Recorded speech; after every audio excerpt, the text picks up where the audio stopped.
Tutafungua andiko moja kwenye kitabu cha Petro wa kwanza sura ya 3.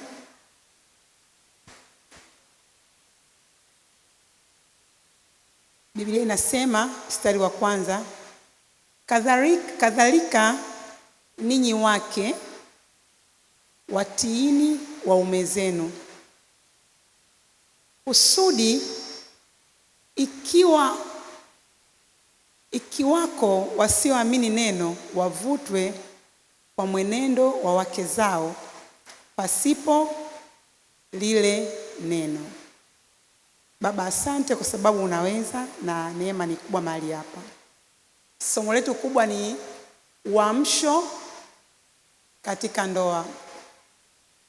Sasa tukisema uamsho ni mahali ambapo kila mtu anajua wajibu wake. Na kila mtu kwenye ndoa, yani mme na mke, kila mtu anajua namna ya kutekeleza wajibu wake. Kwa sababu mtu akijua wajibu alafu hana uwezo wa kuutekeleza, ina maana hata anachokijua ni bure. Kwa mimi nikijua wajibu wangu utaonekana kwenye utekelezaji. Sasa ule utekelezaji wa wajibu wangu ndio hapo tunasema kuna uamsho.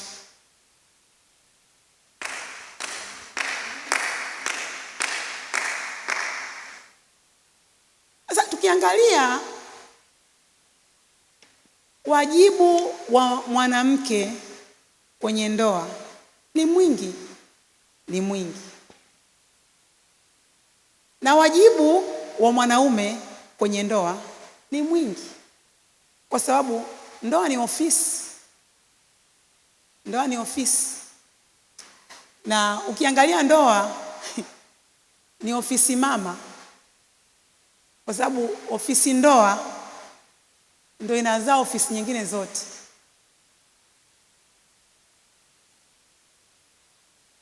Sasa siri ya uamsho au mafanikio ya kwenye ndoa au stawi wa ndoa ni katika utekelezaji wa kila wajibu niliopewa.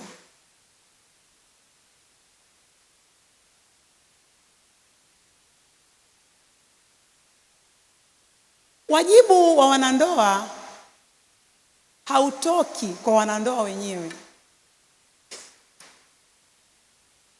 Yaani mtu akiajiriwa kwenye ofisi hajawahi kujipa wajibu mwenyewe. Wala wajibu wako upewi na subordinate, yaani mfanyakazi mwenzako. Wajibu wa mwanandoa unatoka kwa muasisi wa ndoa. Na hapa muasisi wa ndoa sio wazee wetu waliotangulia, lakini muasisi wa ndoa ni Baba Mungu, yeye ambaye aliasisi ulimwengu ukatokea. Ndio yeye muasisi wa ndoa na ni muasisi wa wajibu wa wanandoa.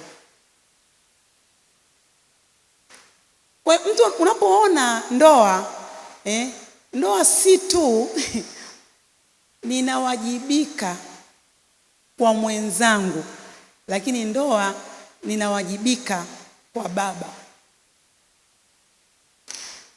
Yaani tukisema hivi tunazungumza ndoa pia ni ibada.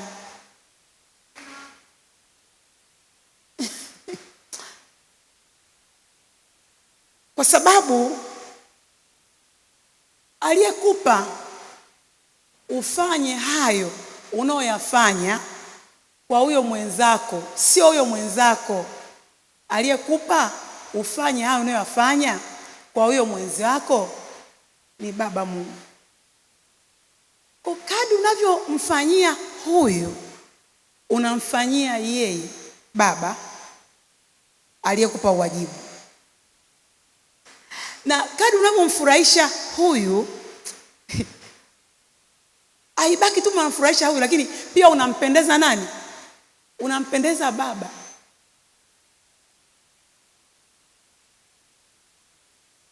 Tunaelewana vizuri?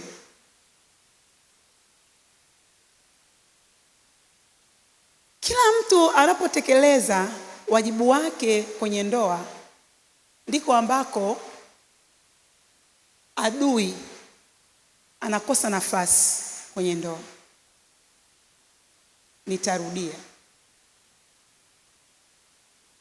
Ushindi dhidi ya malango ya giza kwenye ndoa haupo kwenye kukemea.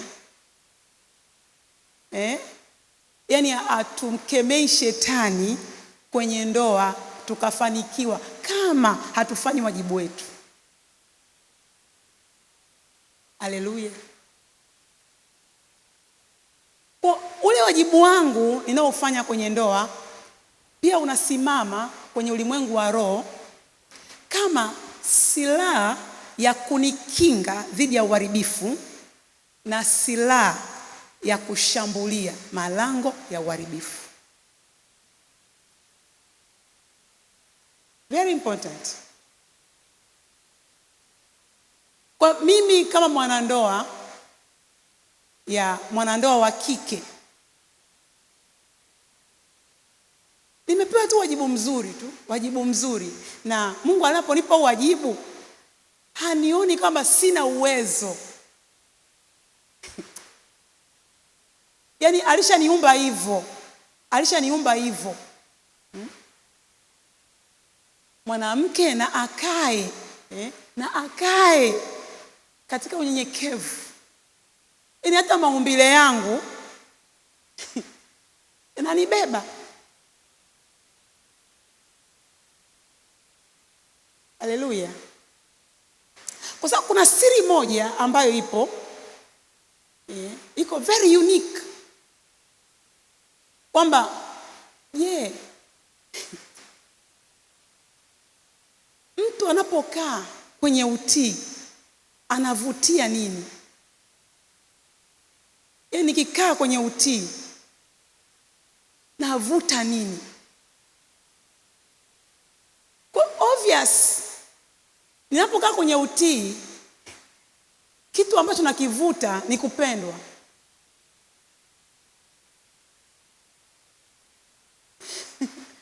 Haleluya. Yaani mimi mwanamke nikaa kwenye utii, kupendwa kunakuwa ni automatic. Ndio maelekezo ya Biblia yanatuambia, mkilishika neno langu Mungu Baba atafanya nini? Atatupenda. Mungu anajua kwamba sisi tunampenda ikiwa tunalishika neno lake. Kwa mimi hapa kuna kitu ambacho nakiona very, very unique. Nakiona kwamba mwanamke weakness yake ni kupendwa.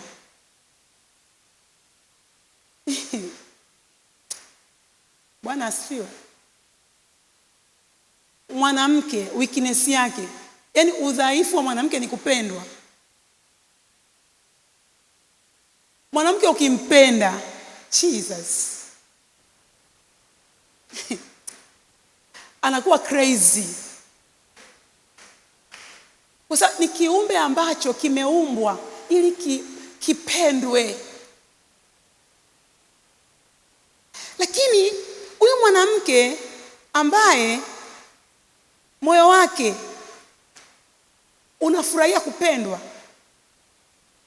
kuna kitu amepewa kama wajibu. ni kukaa kwenye utii kwa kila namna.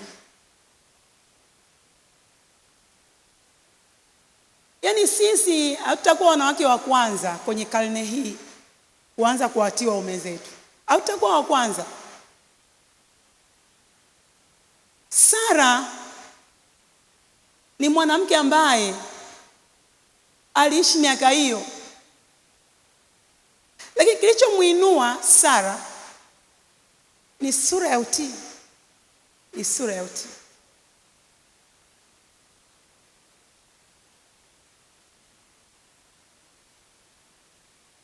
Majira tulionayo yana elimu nyingi zinazotafuta kuua ile mbegu ya utii, ambayo ndo sura ya mke. Yaani sio kwamba sura ya mwanamke, yaani utii ni sura ya mke. Haleluya. Kwa sababu mtu anaweza kama mwanamke na asiwe mke. Yaani mtu akishakuwa anaitwa mke, ana umbo na sura ya utii.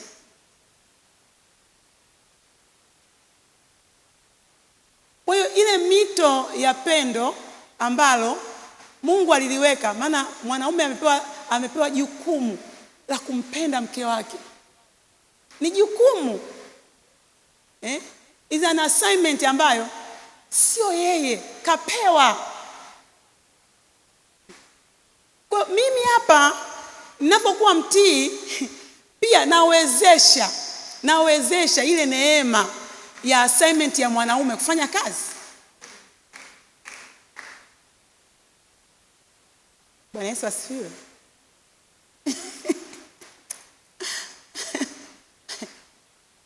Sikia. Labda sasa tuende kwenye vina. Kwamba Mungu amempa mwanamke ofisi ya kutii kwa sababu alimpa ofisi ya kuwa msaidizi.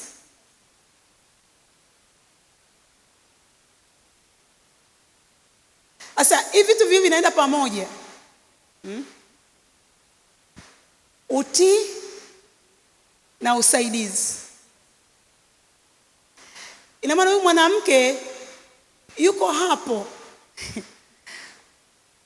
kufanya matakwa, maelekezo, kuleta wepesi, kurahisisha mambo ili huyu aliyepewa ofisi ya kubeba maono ya nyumba yaweze kufanikiwa. Bwana asifiwe. Kwa mwanamke anapoingia kwenye ndoa, yani tayari ameingia huku amesaini wito wa kutii.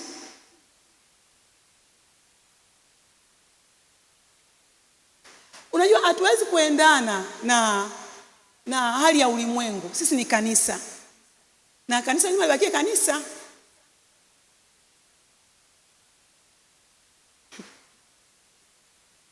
Ndoa tamu. Ndio maana Biblia inasema mwanamke mwenye hekima ndio anajenga nini? Anajenga nyumba, kwa sababu kuna hiyo ofisi ya utii imebeba kila kitu.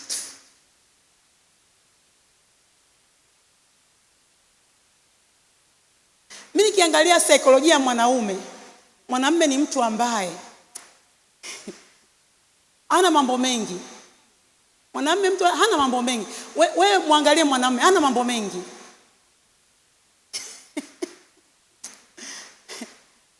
Kwa hiyo anapenda kurahisishiwa maisha. Sasa tunapotii tayari tumeleta wepesi wa maisha ya mwanaume katika utendaji kazi wake.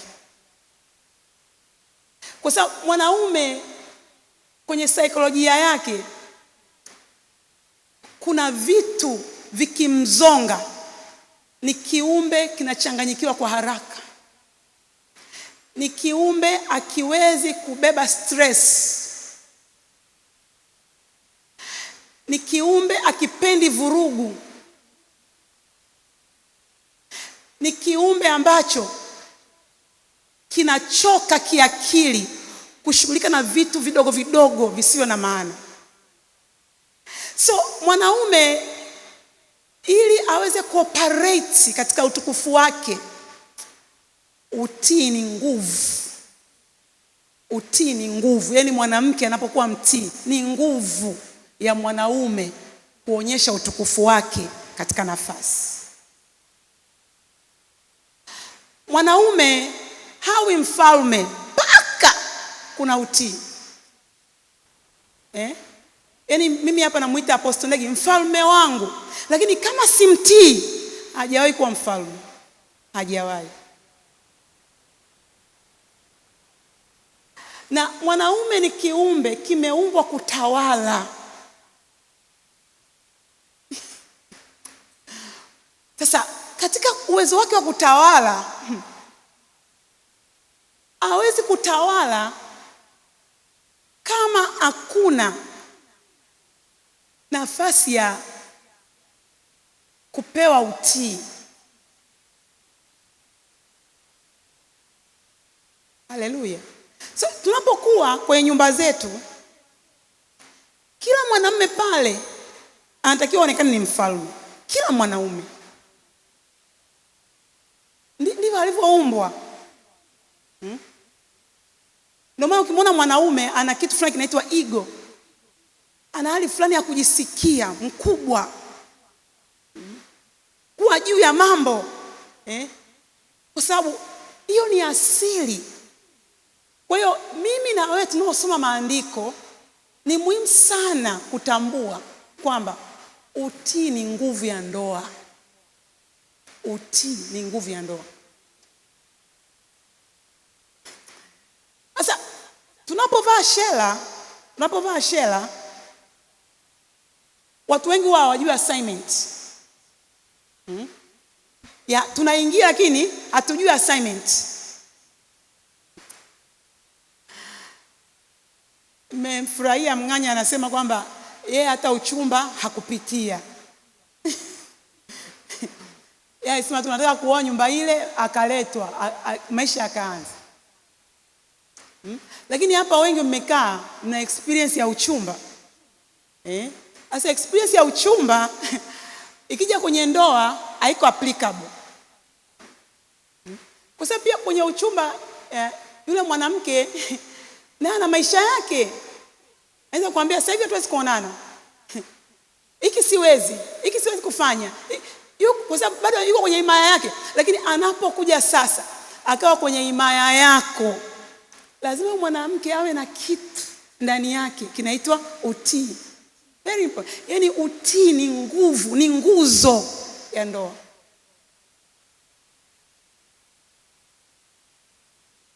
Naanza kueleweka?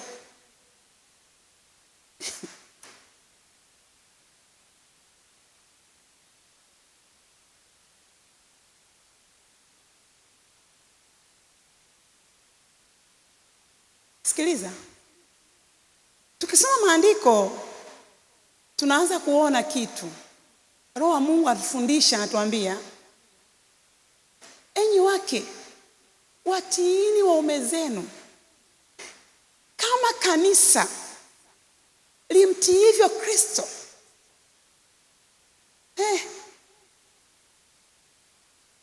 Kwa hiyo hebu angalia uwiano. Uwiano ni mkubwa sana, kwa sababu hata ukiangalia Ukristo, maisha ya Ukristo yamebebwa na kitu kinaitwa utii. Nionyeshe Mkristo mtii, nitakuonyesha Mkristo anayeenda. Nionyeshe Mkristo asiyetii, nitakuonyesha Mkristo huyo alipo. Hivyo kwenye ndoa kuna kitu ambacho sio mila, sio utamaduni. Hapana. kimetoka juu, kinaitwa utii. Very unique. Very unique. Ambapo sisi wanandoa, huo utii ukiwepo ndio una nguvu ya kuzima migogoro yote. Kama umenifuatilia nimekuambia, yani utii ndio silaha ya kukukinga na silaha ya kushambulia maadui wote wanaokuja usiku, wanaokuja mchana.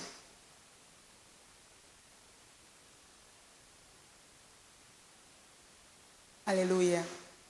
Sasa hapa Yesu anatupa maelekezo kwenye kitabu cha Efeso, anatupa maelekezo kwamba sisi wake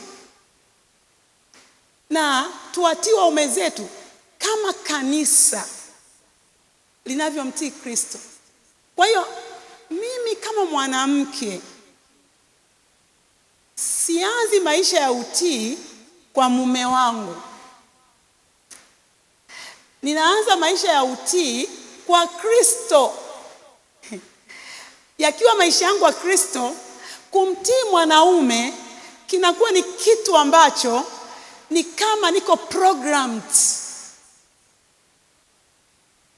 Mchapie Yesu makofi.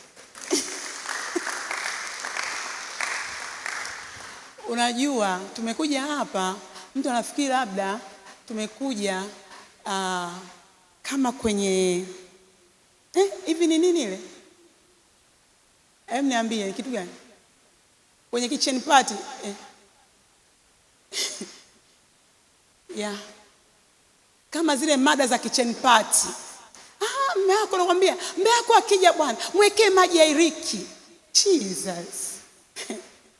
Mume wako akiingia, unajua cha kufanya? Pika chai ya tangawizi, changanya na mdalasini. Weka ndani yake, lile nani linaitwaje lile? Yeah. Karafuu. Weka na karafuu. Huyo mwanamume hainuki. Hainuki. Hivyo ni vitu vya kudanganyana.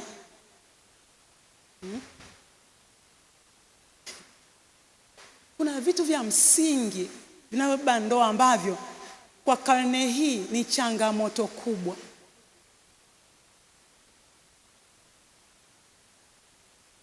Kwa sababu mioyo ya wengi haijaona thamani ya kutii. Haijaona thamani ya kutii. Lakini mwanamke ni kiumbe kilichoinuliwa katika umilele, kiishi kwa kutii kwa kila namna. Na hapo ndipo maslahi yote ya mwanamke yalipo. Majina mazuri yote ya mwanamke yalipo. Wewe kama umewahi kusoma, kuna kitabu kinaitwa Mithali sura 31. Kuanzia mstari wa 10. Kuna mwanamke pale anaelezewa. Alafu kule mwishoni kabisa anasema mwanamke amchaye Bwana ndiye atakayesifiwa. Sasa ukiangalia neno ukitafsiri amchaye Bwana, unamuona mwanamke mtii. Lakini ukimwangalia yule mwanamke alistawi. Haleluya. Alistawi, alishinda, alifanikiwa, aliweza, alimiliki, alikuwa na nguvu. Haleluya. Kwa tunapowatii wanaume sio adhabu. Kwamba sio kwamba tumehukumiwa. Yaani kwa nini Mungu ametupa si kutii? Mungu alitupa kutii kwa sababu ndio namna alivyotuumba. Mwanamke amepewa umbo la kutii. Amepewa elements ndani yake, mifumo, ana mifumo ndani yake ambayo ili afanikiwe, ili asiumwe. Haleluya. Ili asiwe na makasiriko, ili asiwe na uchungu, ili asiwe na hofu, ili Jehova aishi maisha marefu. Utii. Utii. Si mnaona hata nyinyi kama vile hamsimki. Ningewajilia na zile za kitchen party nyinyi hapa. Sasa hivi, Mungu angekuwa mnanipa hela.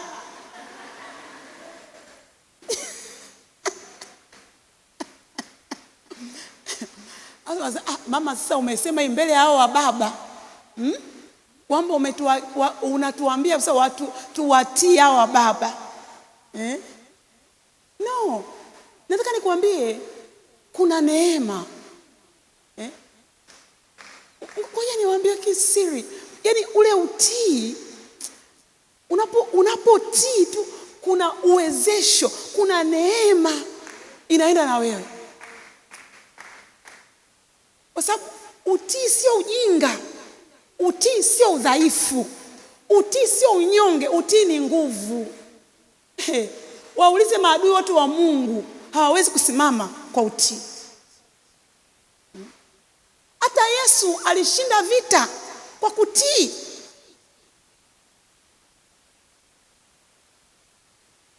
Naomba unielewe. Mwanaume na mwanamke, mume na mme na mke, tofauti yao ni kwenye utii. Yaani utajua huyu ni mke, huyu ni mume kwa utii. Kwa sababu mwanamke akikosa utii anaweza akaa kama mwanaume.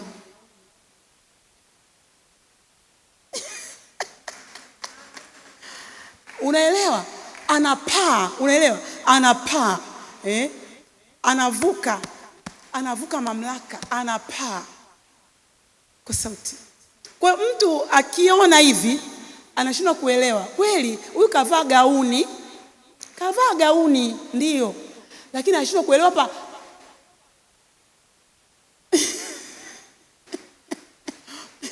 Yaani nani kaoa, nani kaolewa? Mtu anakuwa confused. Lakini ule utii unaita tafsiri rahisi kwamba huyu ni mke. My God. Kwa hiyo kuna mambo yakija hivi, kuna mambo yakija. Mwanaume akiongea hata akiwa juu. Jesus. Mwanamke akiwa mnyenyekevu, akakubali kutii, mwanaume anajiona yeye ni nani, na mwanaume anajua cha kufanya, na mwanamke anajua cha kufanya, na mbingu inajua cha kufanya. Haleluya. Kwa sababu mwanamke unapokaa kwenye hali ya utii, una nguvu hata ya kuingia ndani ya moyo wa mume wako.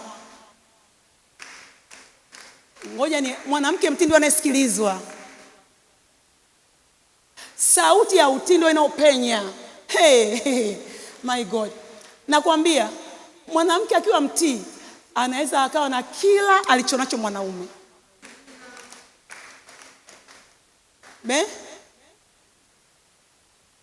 Unaweza wewe ndio ukawa unasimamia hela zote za mwanaume, viwanja vyote vya mwanaume, kazi zote za mwanaume. Unanielewa? Na mwanaume anakuwa hana wasiwasi. Kwa sababu gani? Anajua moyo, anauamini moyo, anauelewa moyo, anautazama moyo.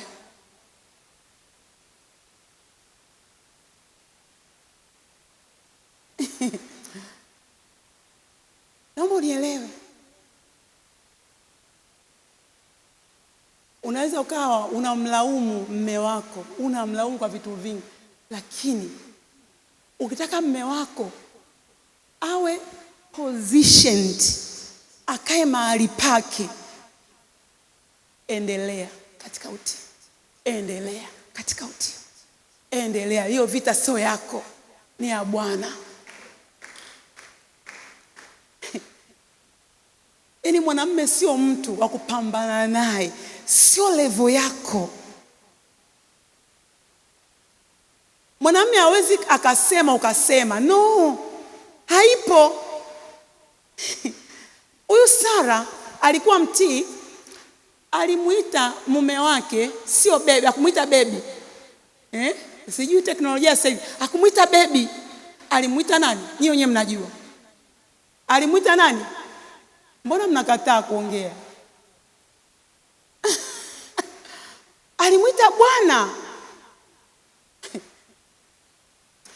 Ndio nafasi ya kiroho ya mwanaume.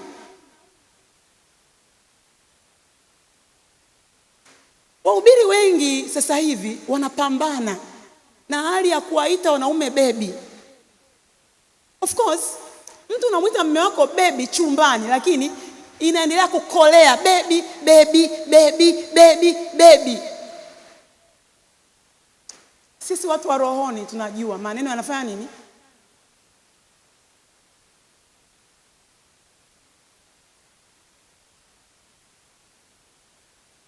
Mimi sijawakataza leo kumuita mume wako baby, ila ukipata ufunuo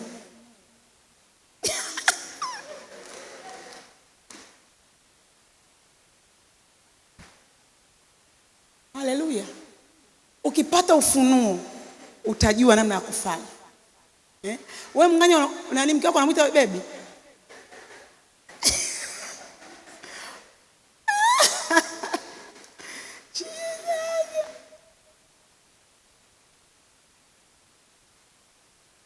Tuna changamoto kubwa ya wanaume kupoteza uwezo wao wa kusimamia sehemu nafasi yao. Changamoto ni kubwa.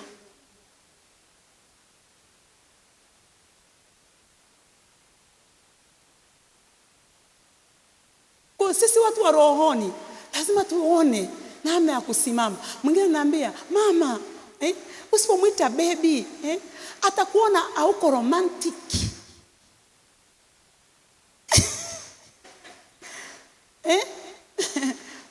Jamani, kina Sara wote hawakuwa romantic.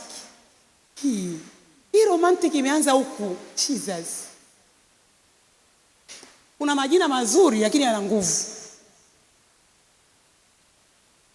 Kuna majina mazuri ya kumuita mtu afu akapaa kwenye ulimwengu wa roho. Yaani kuna majina ambayo ukiyasimamisha hata mashetani hayapati nafasi.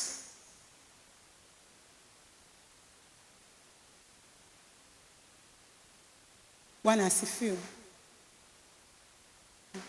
Sasa ngoja nirudi hapa namalizia, sasa muda wangu umeshaisha. Ni hivi, utii kwa mwanamke ni wajibu ambao unaleta ustawi si tu kwake mwenyewe, mpaka kwa mwanaume. Kwa sababu nyumba yenye utii kuikuta migogoro. Kwa sababu utii wenyewe tu ni nguvu ya kuua migogoro. Utii tu wenyewe. Yaani kwa maana ipi? Yaani utii ni kizima migogoro. Utii. Labda niongee hivi. Utii tu wenyewe ni nguvu ya kuua makosa kwenye ndoa. Utii wenyewe ni nguvu ya kuua nini? Makosa.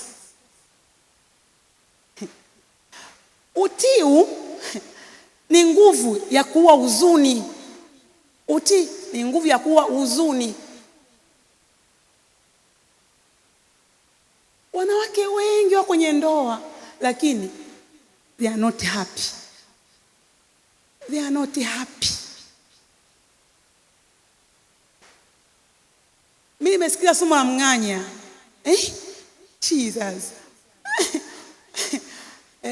Uelewa kwamba mwanamke atakuwa wewe na wepesi. Kwa nini? Kwa sababu mwanaume ameumbiwa maumbile,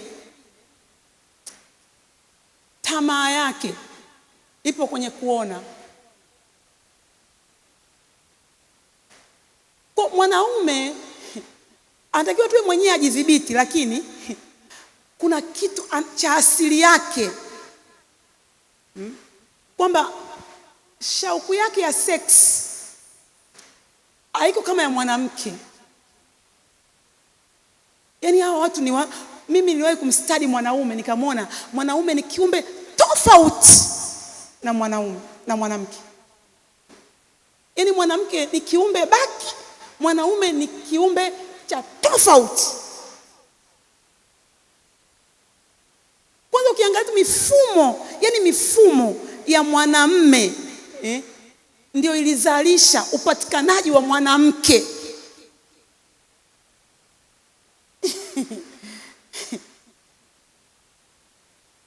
Ndio utamuona mwanaume ni kiumbe ambacho ni cha ajabu. Katika viumbe vyote duniani hakuna kiumbe dangerous kama mwanaume. Akipo. Ukiangalia mwanaume, mifumo yake ya kuzalisha mbegu utachanganyikiwa. Alafu zile mbegu ni nyingi. Kwa mara moja tu zinatoka 3 milioni. Alafu mwanamume ndo anakuwa na nguvu. Na anaweza akazitoa hizo kwa siku. Jesus. Mimi nikasema kama mwanamke angekuwa na uwezo yani wa kumiti mayai yote, yani azalishe mayai, atoe mayai ambayo yote yana nguvu ya kuzalisha.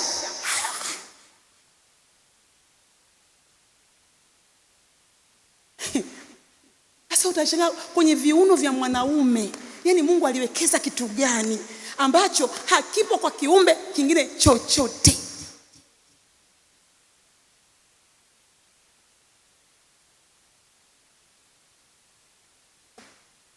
Haleluya. Hebu kama una mume wako hapo, piga makofi kwa Yesu kwa sababu ya mwanaume. Alafu wewe unaenda kumuita baby. Mimi mpaka sasa hivi bado jina la kuita mwanaume bado nalikosa. Nalikosa kwa vile jinsi ambao mimi moyoni mwangu mwanamume alivyofunuliwa, yani alivyo mkubwa. Yani nakosa, yani mwanamume, yani umpe jina gani? Hata ukimuita king bado haitoshi.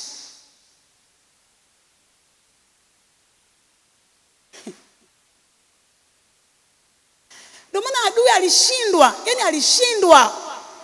Alitumia kila njia ya kumuingia Adamu, alishindwa. Ilibidi atumie nani? Amtumie mwanamke.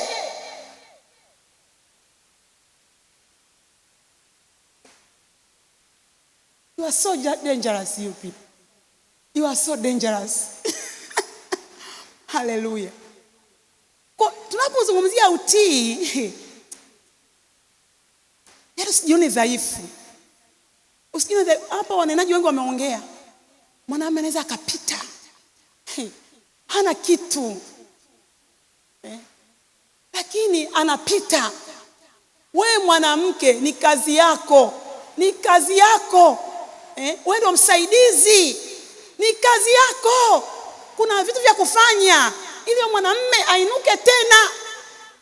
Ni kazi yako.